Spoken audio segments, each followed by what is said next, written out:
It's your boy Zay, and seemed like Quando Rondo has gotten himself into some trouble. Seems like he was arrested in Savannah, Georgia, not too long ago, and he was arrested on one count of participating in a criminal act with a street gang, one count of illegal use of a cell phone to commit a drug deal, and he was arrested with 18 others. So just expect, to come down the line that somebody is or was telling.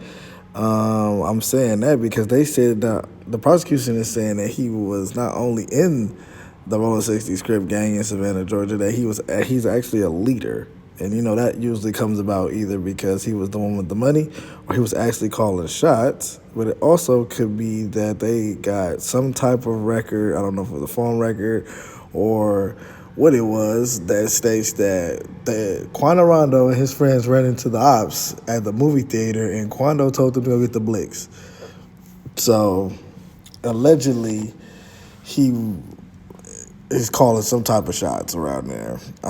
Is it true? Probably not. You know how these prosecutors get. They get a rich person. They be like, well, they were running the show. They had the money. They were listening to them. Like, yeah, you know how that go.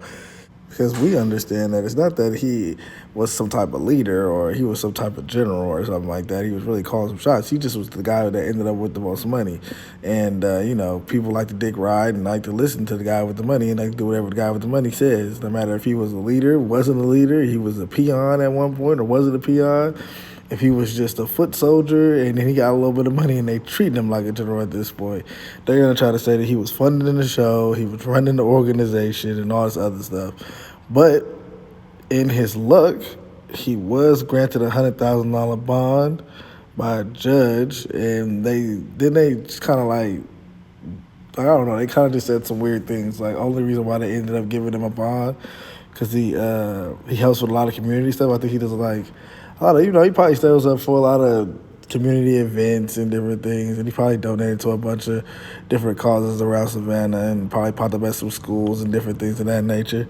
But they also said it was Atlantic Records came through and they lended their support. So I don't know. I think he'll probably be able to beat this because there's no way in hell hopefully no way in hell he was running around selling drugs and stuff on the phone. He probably was down there trying to buy some weed. It is the South, They look at weed like it's like the end-all, be-all drug. So hopefully he wasn't down there trying to be Big Meech or anything like that.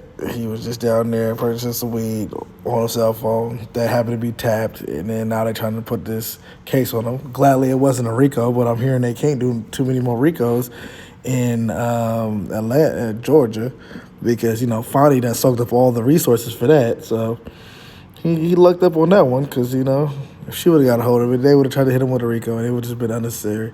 Just like this Young Thug thing is unnecessary. But y'all tell me what y'all feel in the comments. Like, comment, subscribe.